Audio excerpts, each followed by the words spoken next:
Expand design, a roomy cabin, dual-tone interiors, 15 smart utility spaces and a large boot space, all there to expand your life. Welcome to Easy Space.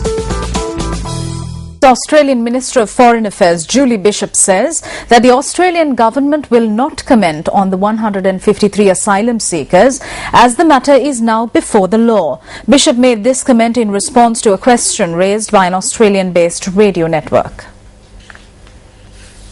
Well, this is a matter part heard before the court, Chris, and I'm not going to comment on matters that are in the midst of a judicial hearing. That would be entirely inappropriate.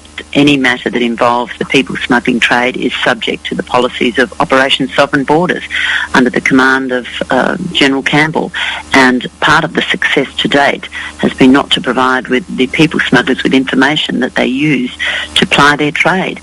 Meanwhile, here in Sri Lanka, Navy Commander Vice Admiral Jayanta Pereira spoke to Newsfirst in Kandy and shared these thoughts. Sri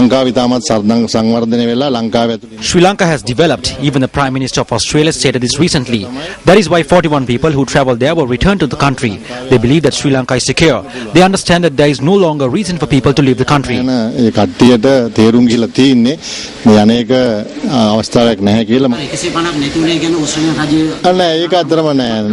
are not people who left from Sri Lanka. They left from a different country. So we have no concern.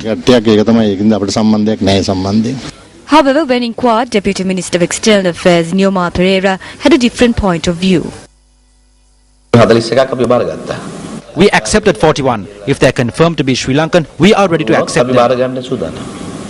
Meanwhile, 14 asylum seekers at the Christmas Island Detention Centre have been placed on the watch list for self-harm. According to Australian media reports earlier this week, a group of asylum seeker mothers who gave birth to children in Australia threatened to commit suicide in a bid to have their children resettled in Australia. They have been placed under 24-hour surveillance. No Australian government should be subjected to the spectacle of people saying, unless you accept us, I am going to commit self-harm.